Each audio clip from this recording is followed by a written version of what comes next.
Hello everybody. Today we're going to take a look at building a winter scene using nothing but Polygon primitives.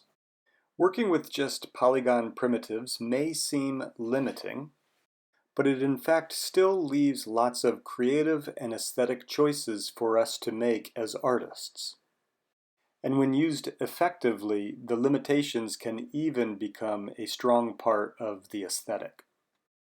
To start my winter scene, I'm going to build a snowman, and I'll begin with a polygon primitive sphere. This first sphere will be the base of my snowman. Using Ctrl-D to duplicate, I'll create a second sphere for the snowman and a third one. And now I'll do some uniform scales so that the base is larger and the head is smaller. And I will also do some quick placement of these spheres. And already it's starting to look like a snowman.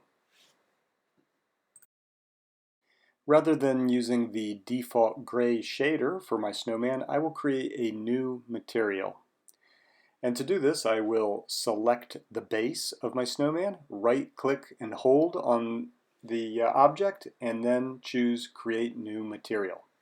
I'm going to use a Lambert. And switching to my attribute editor, I will change the color so it will be white. And I will also rename my material. To apply the material to the other spheres, I can select the object, right-click, and this time instead of creating a new material, I'll assign an existing one. Remember that you can also open up your hypershade, and you can middle mouse drag a material onto an object. Oftentimes, when people create snowmen, they will use a carrot for the nose. I'm going to make a cone, and I'll do a couple quick adjustments to it, to the radius, as well as the scale to make this cone more the size of a carrot. Notice that I'm working in my side view. This is important because I want the snowman to be facing forward. Switching to my front view, you'll see that the snowman is now facing us. I strongly recommend when modeling that you be conscious of your side, front, and top cameras and make your models facing in the direction that you intend. And because I'm in the modeling phase right now, I make my snowman face forward. I can always place my snowman into an environment later on and orient it in any direction I wish. So when modeling, make your models face forward. I'm going to create another material now. This one will be for the carrot nose. This time I'm creating it in the hypershade. I've made another Lambert, and I will create a orange color for it, for this material. And now that I have my material, I will middle mouse drag it onto the object. I'll now start creating some of the additional features for the face. Once again, I'll create a sphere.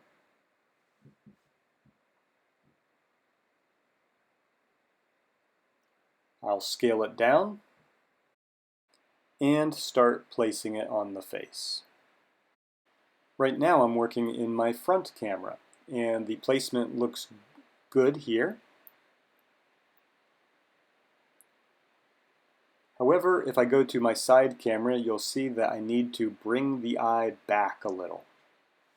Switching between orthographic views allows you to very exactly place your objects. And once again, I'll create another material for this.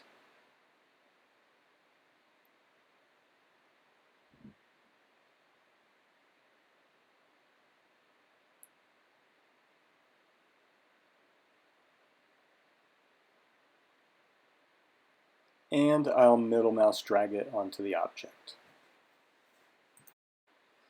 To create the second eye, I'll simply select the right eye and Control D to duplicate and move it into place. And to create the mouth, I'll make another duplicate.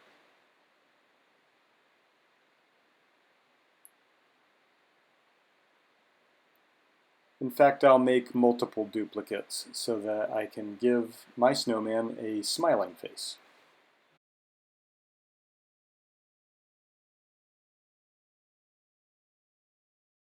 As you're modeling, make sure you go to your perspective view every once in a while and take a look at the whole model from multiple angles. I think this snowman could use a top hat. So I'm going to create a cylinder, which I will scale and put into place.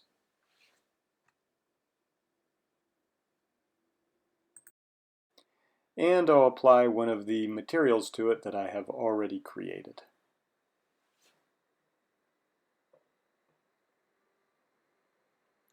Again, I'm simply middle mouse dragging the material onto the object. To create the brim of the hat, I'll duplicate, and then I'll do some uniform and non-uniform scales, and then place it into place. And there's my top hat. So now we have a pretty solid snowman. However, I would say that it lacks character. Let's look for ways that we can give this snowman a little bit more personality or character. First of all, by doing some non-uniform scales on the spheres of my snowman, I think I can give the snowman a little bit more of a sense of weight.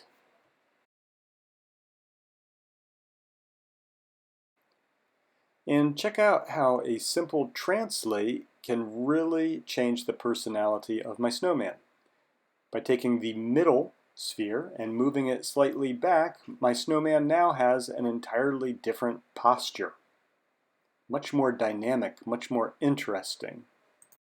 And if instead of moving it back, I move it forward, this again gives my snowman an entirely different personality. Already my snowman is looking a lot less generic.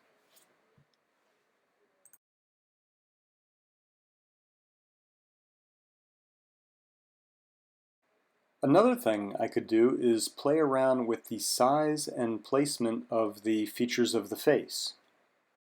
Notice how these simple changes that I'm making are going to really change the appearance of my snowman and give him a lot more character. Even as a beginner in 3D modeling, always be making creative choices. But even as I make these deliberate choices, I leave myself open to happy accidents. Notice how when I move the mouth up towards the nose, it starts to actually look a little bit more like a mustache, and I actually kind of like that.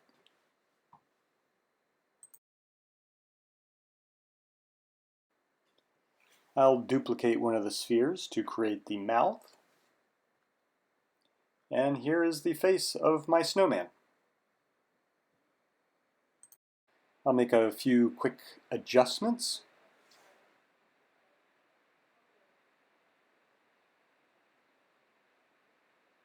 And there he is. Something else I could do to give my snowman a little bit more character would be maybe to work on the hat a little bit more, give it a little bit of a tilt. But because the hat is composed of two separate objects, this is a little bit difficult. Remember in a previous video I showed you that you could group objects by going to Edit, Group. I'm going to name my group Hat. Notice that when you group objects, it puts the pivot point at the origin of your world space. With my group selected, I am going to navigate to Modify, Center Pivot. This will center the pivot inside the group. This will be a much more convenient location for rotating the group.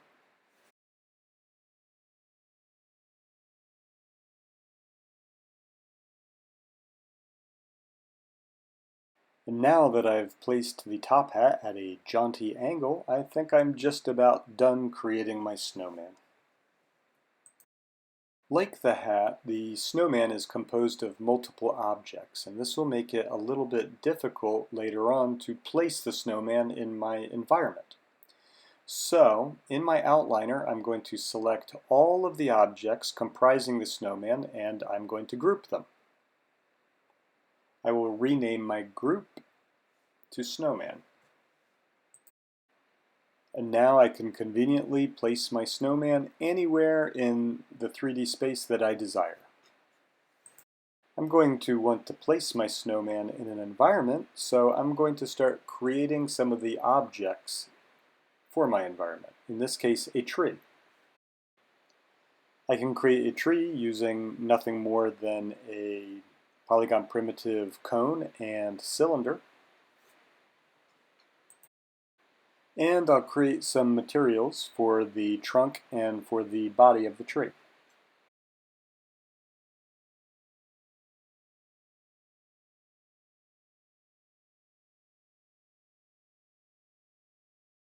This tree is fine, but maybe we could take some of those same techniques we used on the snowman to give this tree a little more personality. Scaling and duplicating this cone will make the tree look a little more interesting. Give it a more interesting silhouette.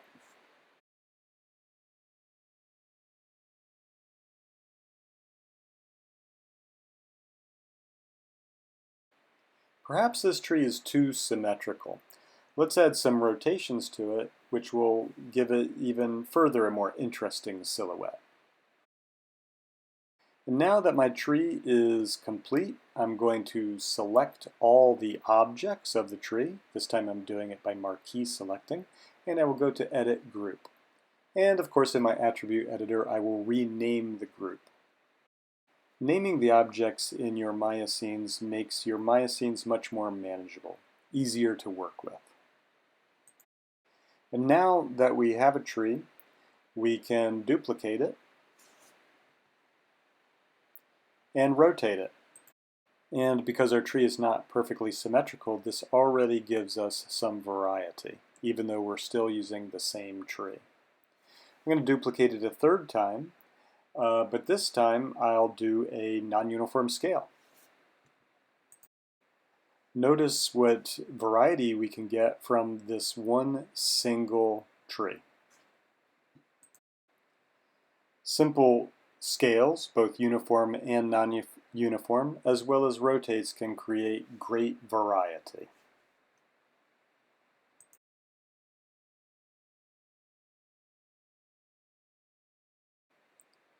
I'm going to create a polygon plane, which will be the ground for my scene. And I will apply my snow material to it. And now I can start placing my objects in the environment to create an interesting composition. And here's the scene that I ended up with. Everything that you see was created using nothing more than Polygon primitives. Even with just the most basic tools and techniques in Maya, if you think as an artist, you can already start creating compelling and aesthetically pleasing images. You can create images that tell a story. Deliberately compose your scenes. Place your camera as if you were taking a photograph. I'm pulling the camera back so that you can see what the scene actually looks like, to see what it is composed of. Notice that the hills in my environment were created with spheres, as well as the clouds in the background. This is typically the first assignment I give my students in Maya. I enjoy giving this assignment to my students because I love seeing what they can do creatively with these few simple tools and techniques.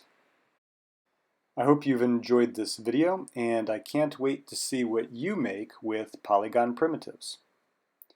Thanks for watching.